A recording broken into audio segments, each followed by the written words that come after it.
Events there. Nearly 7 years after the US-led invasion, the Taliban are fighting back with a vengeance. Government troops and NATO forces are busy trying to drive them from the outskirts of their former stronghold of Kandahar. And the price is heavy. The latest reports say that NATO warplanes have killed at least 23 militants, but there have also been deadly casualties in neighbouring Helmand province, where 4 British soldiers have been killed and 2 wounded in a roadside explosion. The BBC's Emily Buchanan begins our coverage of this latest offensive. These helicopter gunships will be aiming their fire at villages in the Arghandab Valley. Several hundred Taliban militants have taken control there, with the aim of striking against Kandahar, just 12 miles away. NATO's latest offensive involves substantial numbers of troops, with the difficult task of targeting fighters, not ordinary people. We are progressing quite well. But we are moving very carefully and methodological, because we need to make sure that we are not causing civilian casualties.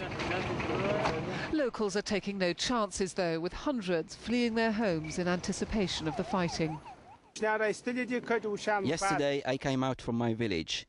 The Taliban were there, and this morning I don't know what's going on. I just heard the noise and the fighting is still going on. Kandahar is the Taliban's spiritual home, and only last Friday they displayed their strength by attacking the city's prison and releasing hundreds of their fellow fighters. Many of them are thought now to be engaging with the NATO and Afghan forces.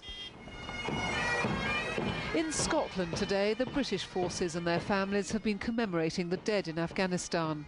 Their grief compounded by the news that in Helmand province, 4 British soldiers, 1 a woman, have been killed by an explosion while on patrol.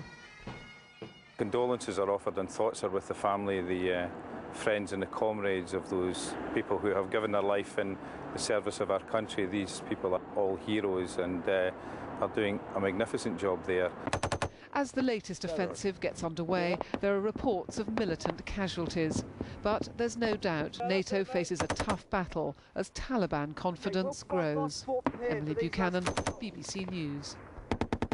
So what is fueling this new insurgency in southern Afghanistan? Well, that was just one of the questions I posed to our correspondent, Martin Patience, who joined us this evening from Kabul.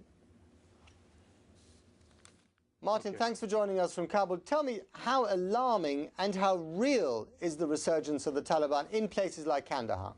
Well, certainly in Kandahar, there's a massive offensive underway with Afghan and NATO troops. The Taliban have said that they've gathered hundreds of fighters in the outlying districts of Kandahar city. Historically speaking, the Taliban was created in Kandahar. It's the heartlands. Whether or not there is a strong resurgence there, it's difficult to tell. The details are very sketchy on the ground, but certainly this is a big offensive which NATO and the Afghan army are taking very seriously. And from the people that you've spoken to on the ground, do you get the impression that there is any popular support for the Taliban, or are they trying to muscle their way back into Afghan politics? Well, certainly the Taliban have a lot of support in the south of the country. Afghan and particularly NATO troops come under a lot of criticism when they kill civilians, which happens on an almost weekly basis. The Taliban are a conservative movement based on conservative Islam, and certainly in the south of the country they have a lot of support and a lot of people believe in their ideals. And so what would be the best strategy for dealing with the Taliban? I mean, are they just using military means, as we're seeing at the moment with this offensive, or are they also trying to win over the attitudes, the famous hearts and minds of the locals?